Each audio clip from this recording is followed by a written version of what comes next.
Iz svetega Evangelija po Luku. Ko je prišla ura, je sedel k mizi in apostoli z njim. In rekel jim je: srčno sem želel jesti z vami to paskalno večerjo, preden bom trpel. Kajti povem vam, da je ne bom več jedel, dokler ne bo dopolnjena v Božjem kraljestvu.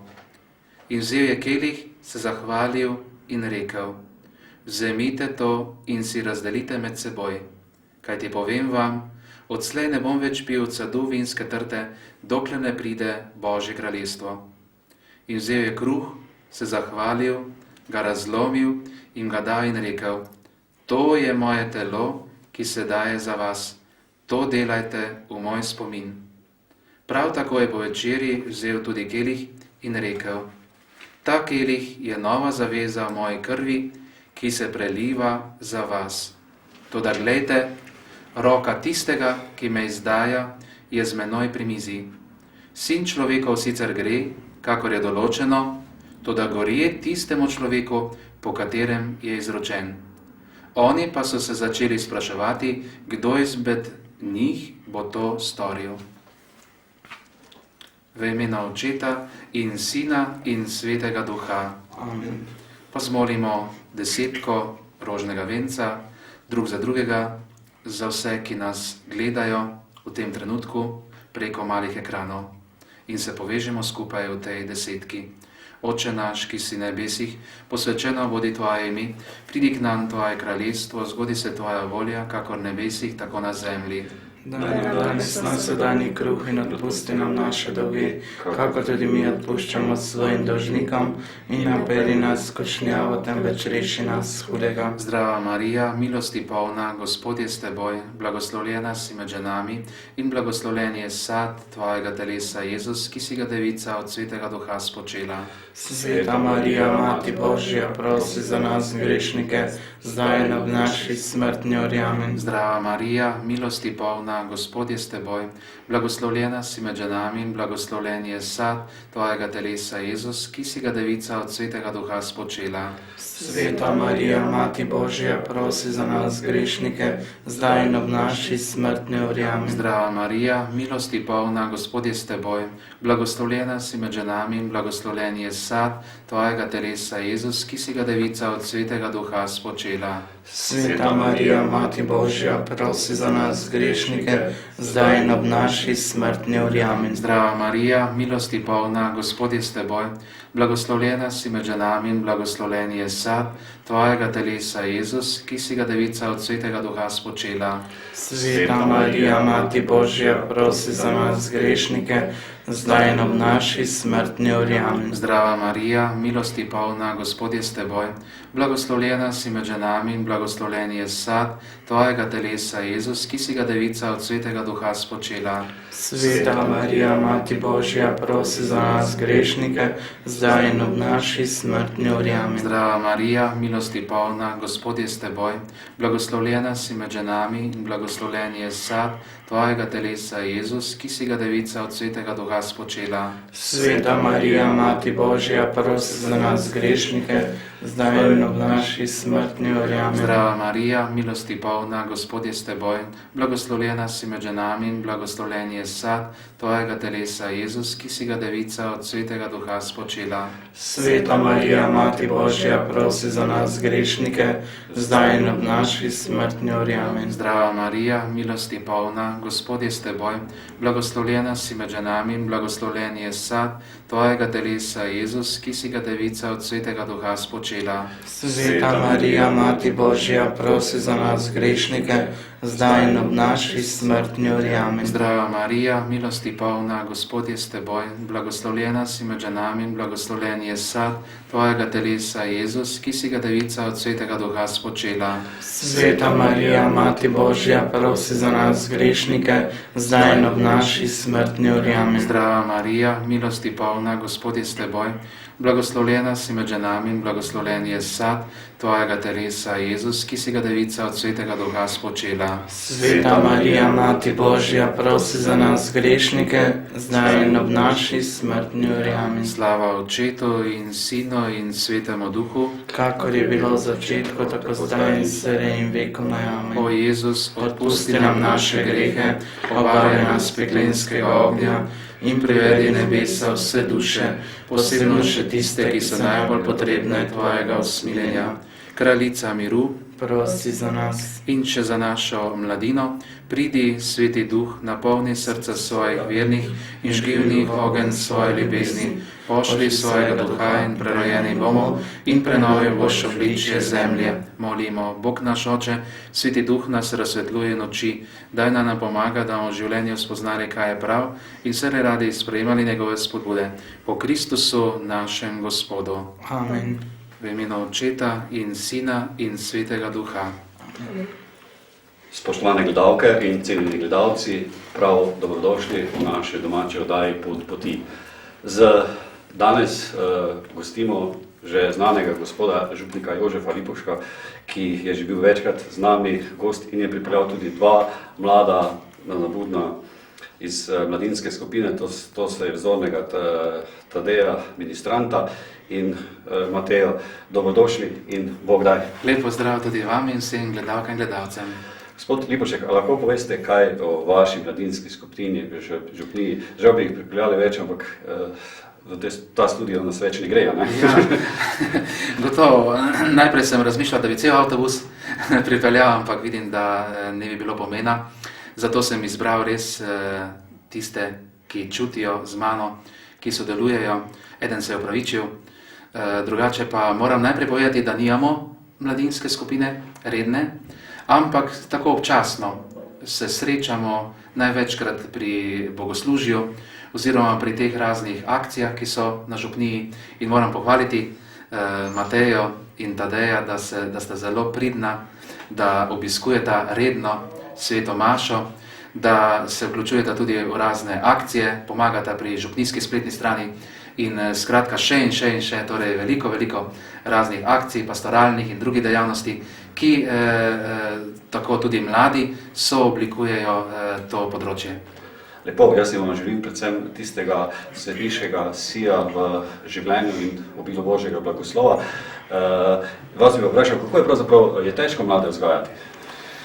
No, že pred nekaj dnevi smo obhajali god svetega Janeza Boska in on se je najprej zelo potrudil na področju mladinske pastorale, s tem, da je začel sploh mlade zbirati, da jih je potegnil iz ulice, da je začel z oratoriji, in zato imam svetega Janeza Boska za velik zgled in priporočnika. In moram reči, da je gotovo mladinska pastorala ena izmed najtežjih in najbolj zahtevnih. In po drugi strani pa je to res en izziv. Izziv zame osebno, izziv za moje sodelavce in za celotno župnijo, ker vemo, da mladi pa so prihodnost cerkve. In na mladih svet stoji. Točno tako. In zato se trudim pač, da bi res vzgajal čim bolj tako, kot mi srce veleva, tako kot je Jezus to delal in kot so to delali tudi svetniki. Sedaj pa je prav, da se še damo besedo, da se še tudi Tadej pa Mateja kakšno besedo povesta, se predstavita. Tadej, prosim. Jaz sem Tadej Andrej, iz župnije Sveti Peter, kako so že povedali.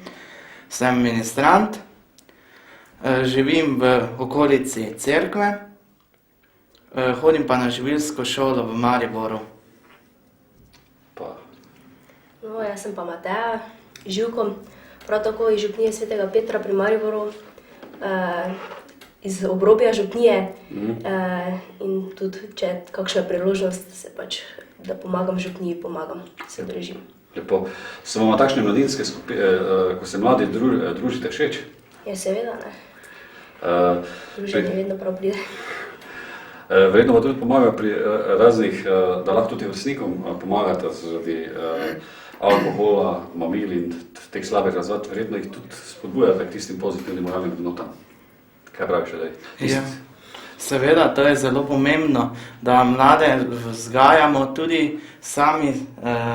mi, ko smo mlade pomagamo drug drugemu, tistim, še posebej tistim, ki so zašli k mamilom, k alkoholu, da jim probamo pomagati, koliko se da, ne, in jih izvleči iz tega, ter privesti k Gospodu. Ja, se strinjam s Tadejem, ne, da če se le da, da skušamo kaj pomagati, jih skušamo spraviti na pravo pot, samo velikokrat se to ne da. Ne. To je tudi res. Kaj mislite, zakaj se to dogaja, da mladi odidejo od cerkve oziroma od tistih pozitivnih moralnih vrednot? Jaz mislim, da je največji vzrok v tem, da je današnji čas takšen, da ni več časa za vse, ne. Prehiter tempo življenja, mladi imajo vedno več treningov, raznih dejavnosti in za vse ni časa, ne. In mogoče se pač jim zdi bolj pomembno tisto. Ne vem.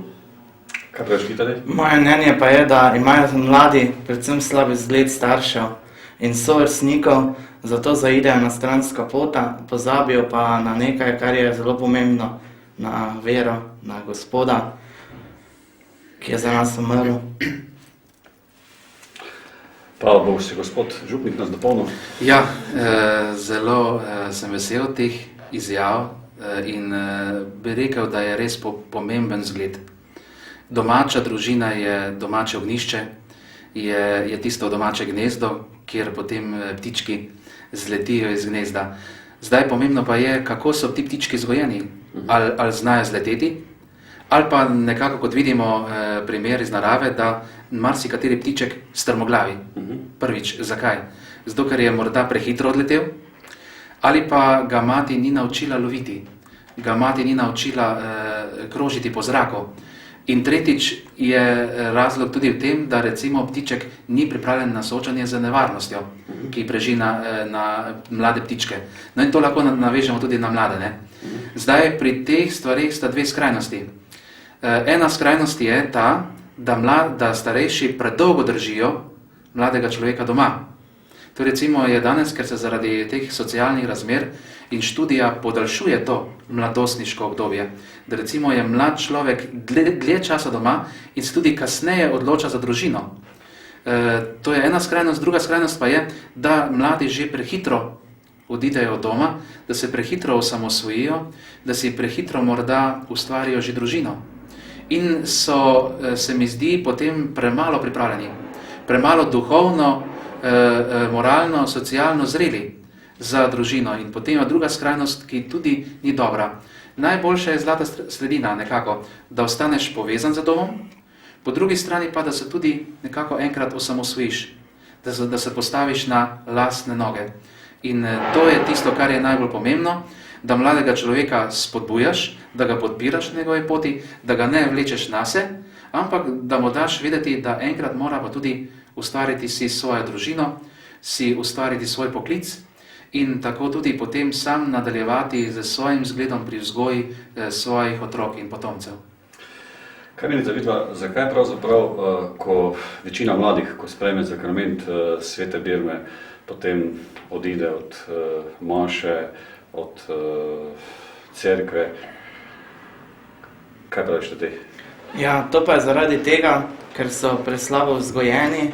Tisti čas, ko se hodijo k verouku, se učijo vere in življenja z vero, je prekratki, da bi spoznali bistvo, sploh sakramentov, bistvo Jezusa Kristusa, zakaj je on prišel na svet. To je vse prehitro mine in zato se mladi potem po birmi rečejo do birme, potem pa grem. In ne dobro spoznajo sploh pomena svete birme, bolj jim je pomembna materialna dobrina, kot pa tisto pravo duhovna dobrina. Moram povedati, da še Matej oziroma Tadej tudi deluje na šolskem radiju, kjer je povezovalec, to je tudi vzorno, verjetno tudi kakšno dobro misel daš, ko povezuješ. Ja, tudi. Imam zelo dobrega vzornika, gospoda Zlatka Šehoviča, ga lepo pozdravljam in mu želim, da še naprej skupaj vodimo in še mnoge druge pripeljamo na šolski radio. Lepo. Torej, po tvoji tezi je pravzaprav mora biti družina tista celica, ki da tisto prvo vero oziroma tiste prvi vzgojitelji, ki nas peljejo k Bogu. Ja, prva je družina, potem pa seveda gospod župnik, duhovniki, ki vodijo ter učijo Jezusov nauk. Kaj praviš ti? Jaz tudi mislim, da je družina zelo pomembna, da verjetno so starši tisti, ko rečejo, ja, vse do birme zdrži, ne, pol pa tako vseeno, ne, in pol, ko res dajo birmo skozi, se pa otroci ponavadi spomnijo tega, kaj so starši rekli, ne, in pol rečejo, ja, saj si rekel, ne, ni mi treba pol več, ne, in se oprejo. In ni treba, ne. Je pa tudi res, da človek, kot je mlad, pravzaprav ima življenje vse odprto in do nekaj ne rabi toliko Boga, kot to si on v svoji glavi predstavlja, ne? Kot je starejši, kot da nekaj boli, kot nekaj rabi in tako naprej. Kaj pravite vi to? Je mlad človek, fant, punca, bolj odprta za življenje? Ja, išče bolj materialne dobrine, ker ga seveda nič ne tere, starejši pa seveda so že bolani in tudi jih trpljenje doleti preizkušnje in se bolj ozirajo na Boga, da jim pomaga. Mladim pa to nekako ne pomeni kaj dosti, ker nimajo tistih težav še, to pride. Pa tega praviš, da morajo biti mladi tisti, ki so pravzaprav tisti, ki pravzaprav vedno obiskujejo manjšo molijo in tako naprej, vzor ostalim vrstnikom. Ja, poskušaš? Seveda so vzor, ne. Zdaj, koliko pa vrstniki to jemljajo resno, ne, je pa tudi spet nekaj drugega, ne. Ponavadi, ne vem, ponavadi je to tak, ne, ja, on je pač tak, jaz sem drugačen, ne. Če on hoče, naj, jaz ne bom, ne. Zdaj, vzor pa, mislim, dokaj dober vzor, ampak Odvisno, kako kdo vzame. posameznika. Zelo še gospod župnik dal. Ja, in sicer to je zelo dobro bilo rečeno strani Mateje in Tadeja, da je vzor pomemben, da tudi mladi med seboj se vzgajajo, da mladi tudi dobro misel širijo o veri, predvsem pa največkrat so te debate tudi v šolskih prostorih, ne. Včasih so debate grejo v pravo smer, včasih tudi morda kontra. In tu je zelo pomemben vpliv tudi učitelja, da jaz pravim tako, tudi če je učitelj manj veren, ali pa tudi če učitelj ni tako globoko veren, važno je, da ne nasprotuje, ali pa da ne reče, vse vera, to ni nič, ali pa to je pravljica, ne. Ampak da spoštujem, jaz spoštujem učiteljevo delo, učiteljev pouk, on pa spoštuje moje dostojanstvo. In tukaj ponovadi se krešajo največkrat iskre, ne? Da recimo pogrešam bolj to povezanost med šolo in cerkvijo, ker Slomšek je tudi rekel, da šola, cerkev in družina morajo skupaj držati. To so sestre, ki morajo skupaj držati, šola, družina in cerkev. Kaj menite vidva, da so pravzaprav starši današnjega časa dovolj močni ali izgubljajo avtoriteto pri vzgoji verskega življenja? Nasplošno za vse starše govorim. Vem, da so vajni starši dobri in svoje pripeljali na to pot in Bogu hvala, da je tako, ampak nasplošno vprašanje. Jaz mislim, da starši premalo oziroma prepočasi mislijo, vse še čas, da bomo otroka vzgajal, pol pa pridejo tista srednješolska leta, ko pa se otrok oziroma mladostnik osamosvoji in potem zaide na stranska pota. Zato bi starši že mogli ga prej vzgajati na dobri poti, mu pokazati vse dobro, kaj pač je. Kaj menite, kakšen bi moral biti tisti vzorni kristjan, Mateja? Jaz mislim, da bi vzorni kristjan moral biti predvsem veren, dovolj močan in imeti neko upanje, širiti to, pomagati drugim, medsebojna pomoč, ne. Kje bi lahko pa to moč dobimo? Ja, to moč lahko dobimo seveda od Gospoda Jezusa Kristusa, ki je prava moč, ki nam daje to moč, ko ga molimo, nam on daje moč, ker vse kratko preberem odlomek iz Svetega pisma, se pri njemu stavim in črpam moč za ves dan in za ves teden. Mislim, da še treba gospoda Jožefa vprašati, bo še nekaj prebral, ne? Ne bi prebral, ampak torej Sveto pismo gotovo. Moč, ki jo mladi lahko črpajo, je tudi Sveto pismo, ker smo v letu Svetega pisma in gotovo je to lepa priložnost, da mladi ne samo poleg teh raznih pilov, ko imajo po šolah, raznih drugih mladinskih časopisov, da odkrivajo tudi duhovno knjigo. Se pravi, ta knjiga ne sme biti nekje na policiji, da se prah nabira, ampak je treba vedno uporabljati. Ja, že stari pregovor pravi, da zaprta molčim, odprta učim. In to velja tudi za Sveto pismo. In ko to začneš brati z vero, ko odkrivaš, kako ti Sveto pismo odgovarja na smisel življenja, kako ti odgovarja na bistvene probleme sveta, potem pa ne moreš odložiti in pustiti. Jaz bi pa še Vajo vprašal, kako pravzaprav vidva praktično uporabljata Sveto pismo, pa bi morda tudi našim mlajšim gledalcem, pa tudi starejšim, bi bilo dobro, kako pravzaprav bi se naj Sveto pismo bralo, oziroma na kakšen način ga vidva uporabljata zdaj?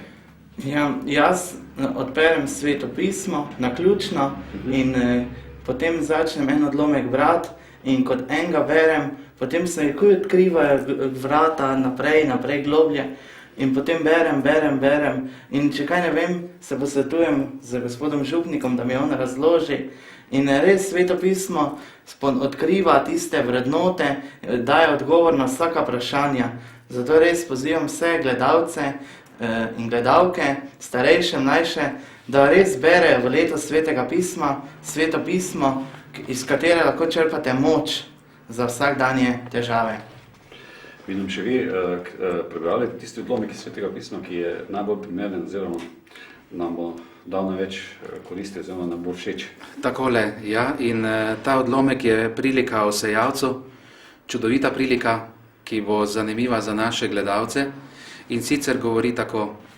Tisti dan je šel Jezus iz hiše in sedel ob jezeru. Pri njem so se zbrale velike množice, tako da je stopil čoln in sedel, vsa množica pa je stala na obrežju. Takrat jim je veliko povedal prilika, dejal je, sejavec je šel sejat. Ko je sejal, je nekaj semena padlo v pot. Priletele so ptice in ga pozobale. Drugo seme je padlo na kamnita tla, kjer ni imelo veliko prsti. Hitro je pognalo, ker ni imelo globoke zemlje. Ko pa je sonce všlo, ga je ožgalo in ker ni imelo korenine, se je posušilo. Spet drugo je padlo med trnje in trnje je zraslo ter ga zadušilo. Druga semena pa so padla na dobro zemljo in so dajala sad, eno 100-ternega, drugo 60-ternega in spet drugo 30-ternega. Tako mislim, da ta prilika, če dovolite, da malo razložim. Izvolite. Torej, čudovita prilika, sejavec, to je lahko vsak mlad človek. In poglejte, ko gre v osnovno šolo, ko zaključi, gre v srednjo šolo, prvič seje. Torej seje semena v svojo zemljo duhovnega življenja. In potem, ko pride na študentska leta ali poklic, družina, poglejte, je veliko nevarnosti tudi, da tisto dobro seme, ki je v človeku, lahko pridejo ptice in te ptice so danes ali greh, ali dejansko televizija, mediji, slabi vplivi, alkohol, mamila in vse to lahko tisto dobro seme prekrije ali pa ga izkoreninijo. In če ni mlad človek dovolj močan, potem se zgodi, da recimo ima nekaj od doma, ampak ni pa to poglobil, ni seme pognalo, ampak to seme je ostalo samo zase. In vidimo, da tukaj nekaj semena je padlo med trnje in ga trnje zadušilo. To se lahko zgodi z mladim človekom, da izgubi smisel življenja, da se mu ali pa prve ljubezni, zaljubljenosti, prva razočaranja, posebej, če ni opore doma, v družini, posebej, če ni opore v župniji, če pri vrstnikih ne najdejo opore. Ne? No in potem drugo seme je padlo recimo med kamnita tla, kjer pa ni imelo veliko prsti. To pomeni, da človek, če se ne vključi v pravo družbo, potem ne more njegovo seme pognati številnih vej. In potem eno seme pa, ki pade na dobro zemljo, evo, to pa je tisti mlad človek, ki je zakoreninjen v veri, v molitvi, v zakramentih, povezan z župnijo in povezan z družino. In takšno seme lahko obrodi tudi 100-teren sad. Kaj menite, vidva, kaj bi se dalo tukaj narediti, da se ne bi dogajalo, da bi seme padlo v neplodna tla oziroma na skalo, pa bi ga ptice pojedle tedaj?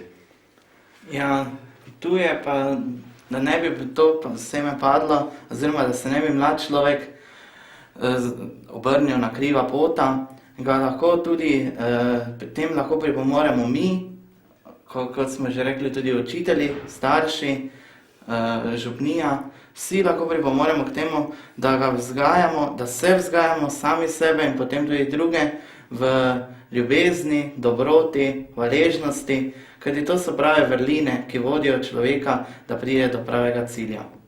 Bi še kaj ti dopolnila? Ja, jaz spet mislim, da je to spet zelo pomemben vzgled, ne? Tako da se spet vrtimo v nekem krogu, ne? Da spet mogoče starši usmerjajo, prijatelji. Menite, da to lažje, da te stvari se lažje dajo prebroditi oziroma peljati v občestvo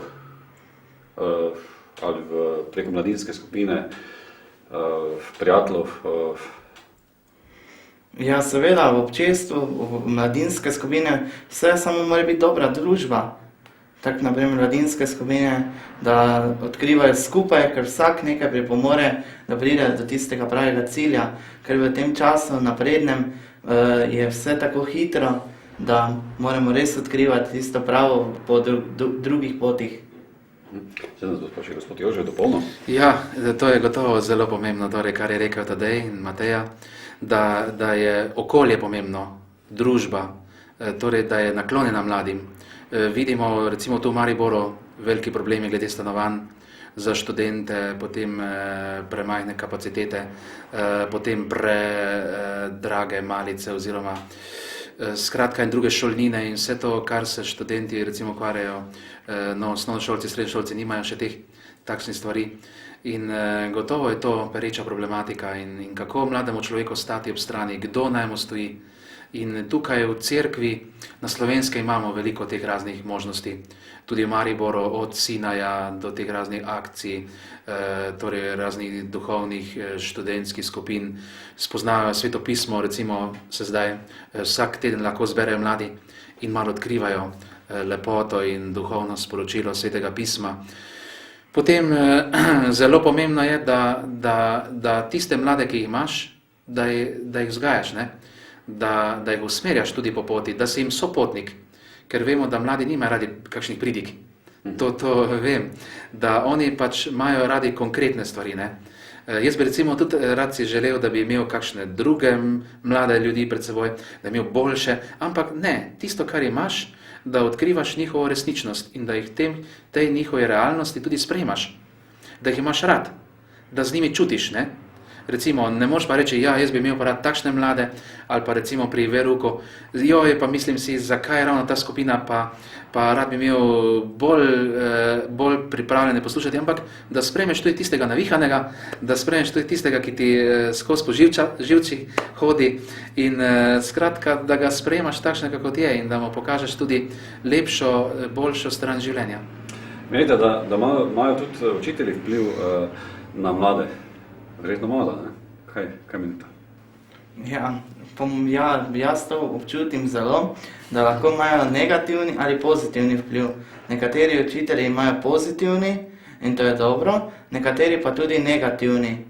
In tako da, jaz pa pravim tak, naj učitelji sprejmejo dijaka, učenca kot človeka, ne kot vernega človeka, kajti vsak se sam odloči. Bog nam daje na izbiro, ali smo verni ali nismo. Kaj praviš ti?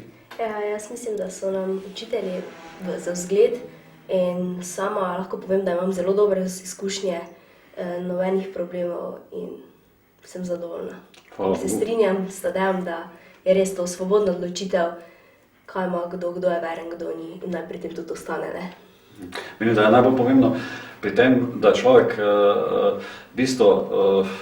da je dober, ne? To se pravi, da tisto, kar želiš, da ti nekdo tebi naredi, da potem tudi drugim narediš. Kaj menite? Ja, meni gospod profesor vedno reče, to, kaj ti ne želiš, da bojo tebi naredili, naredi drugemu. Zato tudi jaz sem vse, kaj za naredim, nič mi je rekel, nobenih ovir naj ne bo v tebi, ne. In bodi dober vse, kajti potem ti bodo sledili in bodo postali tudi oni boljši. Menite, da je pravzaprav, gospod župnik, da je pravzaprav biti učitelj, pedagog v teh časih tudi težko, ni tako lahko biti? Gotovo. No, je pa pomembno, da je to tudi izziv, da za učitelje je izziv, da se nekako tudi bolje pripravijo, oziroma da se stalno, permanentno izobražujejo. Obenem pa tudi, da imajo mlade radi. To je pa Don Boskova pedagogika, torej je rekel mladim dati kruh, je rekel, mladim dati delo, pa nebesa. Mislim, da je to, da mu pokažeš, da mu pomagaš pri delu, pri iskanju poklica, da mu daješ tudi možnost za izobraževanje in pa da mu pokažeš tudi, da je nekdo tudi nad teboj, ki vse to ureja. No in moramo omeniti to, lani smo imeli 20-letnico, kar smo zapustili osnovnošolske klopi in smo se srečali tudi z učiteljicami, ne?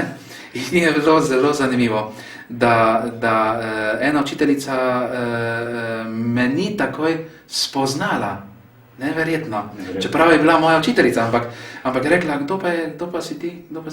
Jaz sem pa rekel, jaz sem pa zdaj ta in ta, sem tu in tu, župnik. Je rekla, saj si bil že takrat malo sumljiv. Je rekla, saj sem že malo slutila.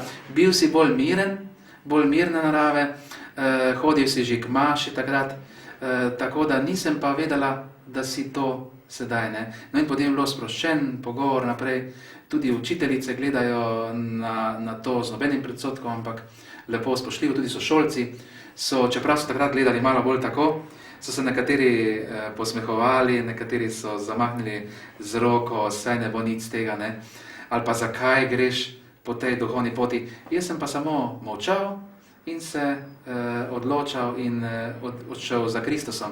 In danes pa so ti sošolci rekli, pridemo k tebi na obisk, veš kaj, radi bi se pogovorili kaj tudi o kakšni poroki, radi bi kakšno mnenje o Jezusu, kaj je o tej stvari, kaj on pravi in tako. Kako gledate, ki ste omenili poroko, kako gledate pravzaprav, da se mladi cerkveno ne poročajo?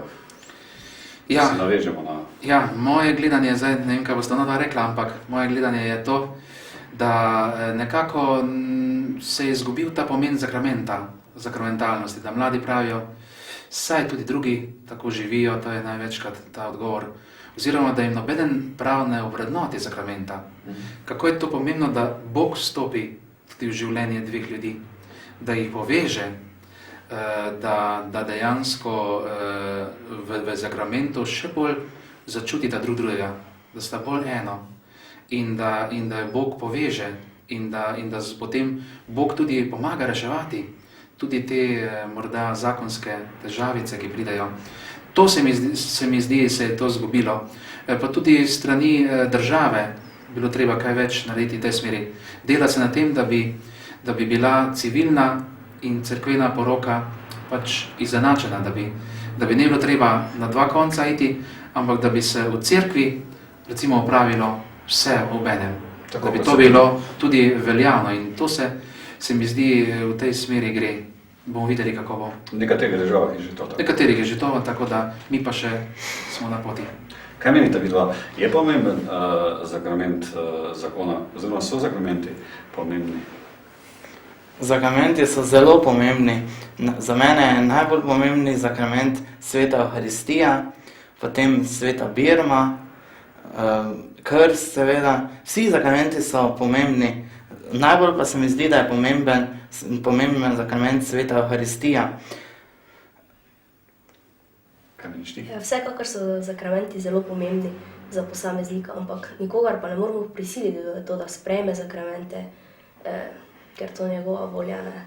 In tudi zdaj sakrament svetega zakona je to tako, ne, če sta dva taka, da eden bi ga sprejel, drugi ne, tu nastanejo problemi, ne. In ne more en partner drugega prepričati v to, ne, da sprejmeta to. Kaj menite, zakaj se to zgodi? Ja, ker je vedno manj vernih in se pol najdejo taki pari, ne, ko je eden ja, drugi ne, če lahko tako sprašim. Je pa na eni strani ste verjetno slišala, da Marija v Medžugorju vsakega 25. daje določena sporočila tudi na temo sakramenta. In tudi prav je, da to ponovim, da pravzaprav človek je zelo mali in pravzaprav, da velikokrat tudi ta naša mati, nebeška Marija v Medžugorju, da pravzaprav po duhovnikovih rokah pravzaprav prihaja med nas Jezus. Kaj menite, je to možno ali ni? Ja, to je absolutno je, ker je Jezus pri zadnji večeri to naredil in rekel, naj delajo to v njegov spomin in dal apostolom moč spreminjati kruh in vino v njegovo telo in kri. Menite, da znamo Slovenci, imamo pravilni odnos do duhovnikov? Jaz osebno mislim, da smo še da je še tisto premalo tiste pozornosti oziroma tistega odnosa, vse v večini govorim, ampak se stvari izboljšujejo. Kaj menite, kaj bi se dalo narediti v tej smeri? Ja, po večini ljudi sprejemajo duhovnike bolj z zavoro kot pa tak, zato ker jih ne sprejmejo kot človeka, ampak gledajo, duhovnik, to pa ne bi, ne. Že pri blagoslovi se vidi po hišah, da eni sprejmejo, eni pa tudi neko vidijo, da duhovnik. Naj ga sprejmejo kot človeka, ne pa kot duhovnika, če ne marajo duhovnikov.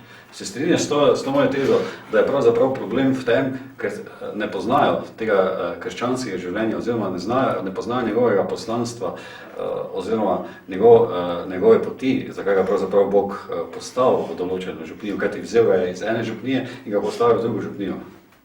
Ja. Bi še ti dodala? Ja, jaz se prav tako strinjam, ne. Mislim, da bi moglo mogoče več v javnosti, ne.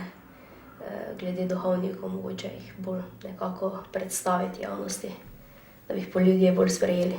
Menite, da so takšne oddaje, kot je ta oddaja Pot poti ali pa podobne, jih je preveč, premalo ali bi še bile bolj zaželene? Kaj menite? Jaz mislim, da bi še bile bolj zaželene, ker s tem ljudi nekako povezujemo z Bogom in malo nekako povemo, sploh starejšim, ki nas spremljajo po televiziji, da jim nekako prinesemo Kristusa v njihov dom. Mislim, da bi še moglo biti več, ja. Bog daj, ne? Še gospod župnik. Bog daj, da bi bilo več oddaj in da bi tudi več duhovnikov takole bilo pripravljeno. Sodelovati kot vi, ne? Sodelovati, ja, in jaz sem vesel, da sta tale naša dva, torej bila pripravljena. In mislim, da je to zelo, zelo pomembno, torej prinesti Kristusa torej med ljudi in če bo več te zavesti, potem bo tudi duhovniška vloga ovrednotena. Predvsem pa, da bi na nas gledali bolj z tega duhovnega vidika. Vse prevečkrat padajo samo stvari na denar, stvari padajo samo na materialne stvari, na to, kar se vidi zunaj. Ne pa na tisto notranjost, na človekovo držo, na človekovo dušo, to, kar čuti njegovo srce. Ker jaz vedno pravim, da človek vidi, kar je pred očmi, Bog pa gleda na srce. In da bi duhovnika sprejemali bolj z tega vidika, da jim želi dobro, da je postavljen za njih tam na župniji in da želi podeliti sakramente, da želi torej ovrednotiti vero in da želi jim biti sopotnik in prijatelj. Ne pa drugo. Tisto, kar pa so sredstva, pa gotovo tudi morajo biti, ker brez sredstva pa ne moremo živeti in to tudi za nas velja. Tako smo se odločili in prav je, da imamo tudi ta duhovni pogled in pa, da tudi na zunaj pokažemo to, kar v svoji notranjosti nosimo. Menim, da je prav tudi za naše gledalce, ki še nas niso gledali, pa so dobrodošli, da bi mogoče obnovili tudi pravzaprav, čisto na kratko, zakaj pravzaprav določeni sakramenti so potrebni od krsta do bolniškega maziljenja. Tako, sakramenti so znamenja, torej znamenja, nevidna znamenja, ki vidno posredujejo milosti. Ali drugače, Slomškom je rekel, sakramenti so studenci, ki izvirajo torej to vodo milosti. In sakrament, ki ga prejmeš, je nek notranji pečat Svetega Duha, ki ti daje moč, da lahko živiš, da se lahko prerodiš duhovno in telesno. In da preko krsta torej, si postaneš član cerkve, postaneš član velike družine, s tem pečatom tudi, ki je neizbrisen, tudi se ti odpre eno božje okno v svet. S tem krstom tudi dobiš stopnico za nebeško kraljestvo, potem, ker pravi Jezus v Svetem pismu, kdor bo veroval in bo krščen, bo zveličan, torej vera in krst. Potem gotovo sveta Evharistija ali sveto rečne telo, zelo pomenljivo, kajti to je duhovna hrana in vemo, da ne moremo živeti samo od telesne hrane. Človek ne živi samo od kruha, ampak tudi od Božje besede. In kdor reče, da ne potrebuje obhajila, se gotovo zmoti, ker potem jaz vsakemu rečem, potem pa se ti najej, samo enkrat za 2 meseca. Mora vsak dan jesti. Tako tudi, ker smo duhovna bitja, moramo tudi duhovnega nekaj sprejemati, moramo duhovno se poglabljati in tudi živeti iz obhajila. So znani tudi svetniki, ki so samo od obhajila živeli, po 30, 40 let in pa kakšno vodo za okrepčilo, drugače pa nobene druge hrane. Potem gotovo sveta birma, zakrament zrelosti, kar smo ravno prej govorili, da je to prekratko obdobje, da mlad človek to jemlje kot zakrament, končen zakrament, zakrament odhoda, ne pa kot priložnost, da bi po birmi še bolj poglobil svoje življenje in duhovno rastel.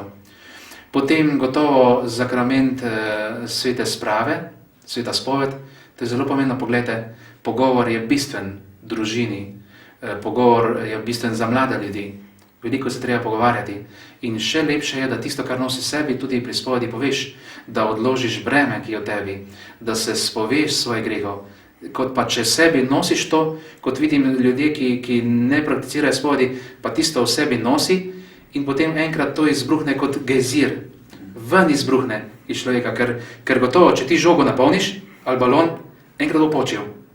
Zato ni lepšega, kot tam slišati besede, jaz te odvežem tvoje grehov. Pojdi in ne greši več, pojdi v miru, Bog ti grehe odpustil. Nič lepšega ni to. In ne vem, zakaj je takšen strah. Sta morda mlada povedala, zakaj mladi se ne spodujejo tako redno. Potem recimo potem imamo zakrament bolniškega maziljenja, tudi izredno pomemben za bolnike, da je to zakrament ozdravljanja. Torej, potem imamo še zakrament svetega zakona, tudi zelo pomemben, da Bog stopi v življenje dveh in da jima omogoči, da rasteta skupaj z Jezusom. In pa tudi, da imaš mirno vest, ker zakrament je postavil Jezus, kar je Bog združil, tega naj človek ne loči. In zakaj bi potem moral človek po smrti, recimo 2, ki živita kar tako skupaj, ali celo življenje, pa imata že 2 otroka, 3, pa potem reči na koncu po smrti, prišel sem, veš kaj, nismo imela časa urediti. Ali pa ni bilo denarja, tako se zgovarjajo. To so prazni zgovori. Se ni treba ustvarjati kakšne velike poroke. Lahko je tudi poroka čisto v ožjem krogu, lahko je poroka tako tudi, da ni treba kakšne velikih priprav. Ali pa poroka čisto iz svoje notranje naravnanosti. No in potem gotovo še zakrament svetega mašniškega posvečenja, ki pa je tudi krona, saj se lahko človek tudi duhovno popolnoma podari Bogu in cerkvi in s tem tudi raste. Ja, hvala. Kaj menite, je spoved potrebna? Verjetno je. Doskrat med ljudi slišiš, saj nisem nobenega ubil, nisem slab, pa ne rabim spovedi. To je zelo takšno besede, ki krožijo med ljudmi. Mislim pa, da še je globina nekje druge, ne? Spoved je vsekakor verjetno pomembna, ne? Da se mogoče boljše počutimo, da imamo mirnejšo vest, to da mogoče se ljudje ne zavedajo pravega pomena, ne? In zato mislijo, da ni potrebno. Mateja, ti, če greš spoved, ne, da ni to osebno vprašanje, se potem bolje počutiš, oziroma ti je lažje na duši? Vsekakor je lažje, vest je mirnejša, ne? Kaj praviš ti? Ja, jaz tudi mislim o spovedi, da je zelo potreben zakrament, ker smo grešniki in Bog nam po duhovnikovih rokah odpusti naše grehe in gremo domov očiščeni.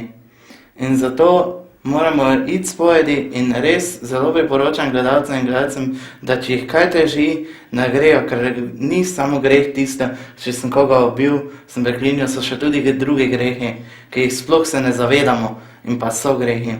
To ste zelo lepo povedali, ne? Ja, izredno. Ste morda kdaj dobili občutek, da otroci, ki ne verujejo v Jezusa Kristusa, da se norčujejo iz vaju ali iz vajnih vrstnikov? Kaj sta pravzaprav v tistem trenutku ima naredila? Jaz moram povedati, da na srečo teh problemov nisem imela. Ne. Nisi imela. Kaj pa ti? Zdaj. Ja, jaz, ko sem vstopil v srednjo šolo, v prvi letnik, in sem imel tale križ, ne, in so mnogi se rečevali. Jaz pa sem lepo šel mirno in zmolil nekaj za njih in jih lepo blagoslovil. To si zdaj čudovito naredil, kajti molitev je tista, ki pravzaprav ljudi povezuje oziroma jih nas dovoljno poveže in verjetno glih zaradi tega te tudi Maja zdaj na šoli rajši oziroma si bolj prikupen fant. Je tako? Ja, zdaj so se pa to zelo izboljšalo, zdaj sploh ne čujem več, da bi kaj, mogoče še kdaj kaki, ko prije zdaj novi letniki, drugače pa je zdaj se zelo izboljšalo. Kaj menite, gospod župnik, vi o molitvi? Je molitev, oziroma, je molitev tista, ki nas lahko povezuje duhovno, tudi tukaj na zemlji, tudi z ljudmi, ki so šli v onostranstvo? Gotovo, molitev je most k Bogu in človeku. Molitev je znamenje Božje navzočnosti. Molitev je pogovor z Bogom. Molitev je tisto, kar čuti človek v svoji notranjosti, da pove. In Bog, ki nas neskončno presega, pa je hkrati neskončno tudi blizu nas, je navzoč v nas, je hkrati naš prijatelj in lahko je najlepše, da Bogu to povemo, da se z njim pogovarjamo, da smo celo na ti z njim, kar je izredno čudito. Oče naš, ti, ki si nebesih. Ne rečemo vi, ki ste nebesih. Poglejte, kako Bog se je neskončno ponižal, da bi nas povzdignil. In zato lahko z molitvijo res neverjetno rastemo. In nas molitev neverjetno pomirja notranje. In molitev gradi odnos z Bogom in med seboj. In molitev daje pečat našemu duhovnemu življenju. In molitev je duhovna hrana. Molitev je tudi svetopismo, molitev so zakramenti. Vse, skratka, vsak naš življenjski korak je na samo molitev. Molitev je, če jaz občudujem čudovitega metulja in hvalim Boga, kako čudovito je ustvaril njega. Ali pa hvalim Boga za dobre ljudi, hvalim Boga za čudovito naravo, ko sem naravi, za čudovite lepe gore, za planete, vesolje. Skratka, hvalim Boga, da sem del tega vesolja in da lahko skozi moje oči gledam vso to lepoto in hvalim Boga in to je že izraz moje molitve. Kakšne izkušnje imaš ti, Mateja, z molitev, ločimo osebno molitev, molitev v občestvu?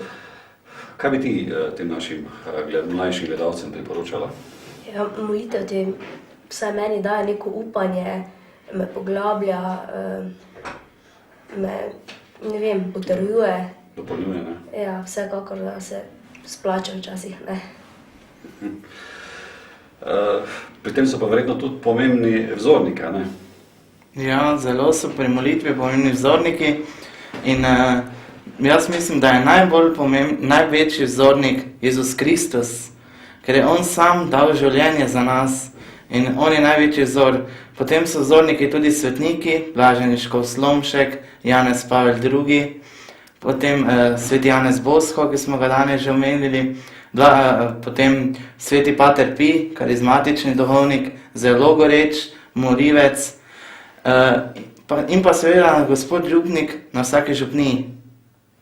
Kaj menite, gospod župnik, kako se pravzaprav najmladi predstavljajo Jezusa, tisti, ki še niso slišali za njega, oziroma na kakšen način bi se jih povabilo? Ja, Jezusa se naj predstavlja kot prijatelja. To je tisto najbolj temeljno. Da je sopotnik, da jim želi dobro, da je z njimi, da jih ima rad. To je bistveno. Se vam vama dvema slučajno zdi, da je pomembno, kaj človek bere, kakšno glasbo posluša, ali menite, da to vpliva tudi na samo vero in odnos človeka do Boga? Jaz mislim, da to ni pomembno, da vsak lahko vse bere, vse posluša, to da vsem se ustvari svoje mnenje, ne. Kaj meniš ti? Jaz sem nasprotnega mnenja, da to vpliva, zato ker če ti bereš revije, ki so sedaj v tem času takšnem hitrega napredka, ki govorijo proti božjekletno, pa tudi nekatera glasba govori božjekletno, je to potem vpliva tudi na tvojo vero in zbija tvojo vero, ter te navaja k slabemu, to pa seveda ni dobro. To si zelo lepo povedal, bi še nas gospod župnik dopolnil. Ja, to je izredno pomembno, torej, da res gledamo z očmi vere, da torej vse, kar doživljamo v svojem srcu kot priložnost za rast, za milost in napredovanje pri Bogu in pri ljudeh. Kaj menite, gospod župnik, kaj bi pravzaprav dejali o današnji mladini? Ni tako slaba, kot dostikrat se gleda. Ne? Mislim, da je mladina dobra, da smo starejši tisti, ki ne znamo pravilno jih voditi, pa čeprav je tudi družba takšna. Ne? Gotovo, torej mladina je tudi danes dobra, ne? In to vidimo, kako sta ta dva danes pričevala pogumno. In veliko je takšnih dobrih, ki se vključuje, ki ni vseeno. In ti dobri, mladi ljudje so kot kvas, ki potem s časoma prekvašajo tudi družbo in če bodo takšni mladi na teh položajih v družbi, bo vsekakor dobro za prihodnost našega naroda in cerkve. Žal je čas tisti, ko se bomo morali počasi posloviti. Jaz bi še dal Mateji, če bi kaj našim gledalcem priporočala, potem pa tudi Tadejo, izvoli. Jaz bi rekla, naj bodo vsi močni v svoji veri in naj se ne bojijo. Ne. Jaz bi pa gledalce pozval, naj molijo v letu Svetega pisma, prebirajo Sveto pismo in naj zaupajo v Gospodovo priprošnjo. Gospod je vedno z nami in nas vedno podpira na vsaki naši poti. Za konec še bomo dali gospodu Jožefu, kaj nam on priporoča, on nam vedno nekaj takšnega zlatega pove, da tudi se vas da slišati tudi preko teh pridih, ki so na vaši spletni strani. Mislim, da tudi o tem treba nekaj povedati, tudi duhovne oddaje. Ampak ste tisti pravi Jezusov duhovnik, ki vas imajo ljudje zelo radi, oziroma vedno veste nekaj novega, za vsakega nekaj povedati. Ja, najprej hvala vam za povabilo in tudi čestitam obema in hvala, da ste prišla z mano. Vam, dragi mladi prijatelji in spoštovani gledalke, gledalci, pa berite res Sveto pismo. Tukaj so odgovori na vaša življenjska vprašanja, tukaj je bistvo življenja in imejte starejši radi mlade, pomagajte jim na tej poti, mladi pa spoštujte starejše ljudi in potem bo življenje lepše. Vsem se iskreno zahvaljujem za sodelovanje v naši domači oddaji Pot poti. Želim vam vsem skupaj obilo Božjega blagoslova in vse dobro in Bog daj, da se še srečamo. Hvala tudi vam. Za konec bi pa rad prebral še eno pesem naše zveste gledalke Ksenije iz Dravskega polja. Tisto svojo prvo pesem je naša gledalka napisala pri 10 letih. Vas zanima, pa vam bom tudi prebral, ne? Zvečer oziramo se v nebo, tam goraj nekaj sveti. Kaj je to? To je svetla luč življenja, zvezdice svetujejo nam, da bilo bi lepše nam. In še gre naprej, pa zaradi časa bom preskočil kar na drugo pesem. Človeška duša je kot prostrano morje, širina, prepletena z biseri školjk. To je dragocen zaklad, globoko vdanost do živega bitja. Biser je solzica, upanje zate. Tako naprej gre njena pesem lepa, čudovita, čestitam in hvala, da ste nam jo zaupali, gospa Ksenija. Obiščite tudi spletno stran www.živilko.com, obiščite tudi spletno stran župnije Svetega Petra na RKC-ju. Pišite nam še naprej tako zvesto na elektronski naslov pot@planet.si. Zahvaljujem se vam za pozornost. Ostanite še naprej v družbi naše televizije Moj TV. Naj vam televizija Moj TV prinaša obilo Božjega blagoslova, razširja vaše obzorja oziroma tudi obzorja znanja. Mir in vse dobro do naslednjega snidenja v naši domači oddaji in nasvidenje in lepo pozdravljeni, nasvidenje.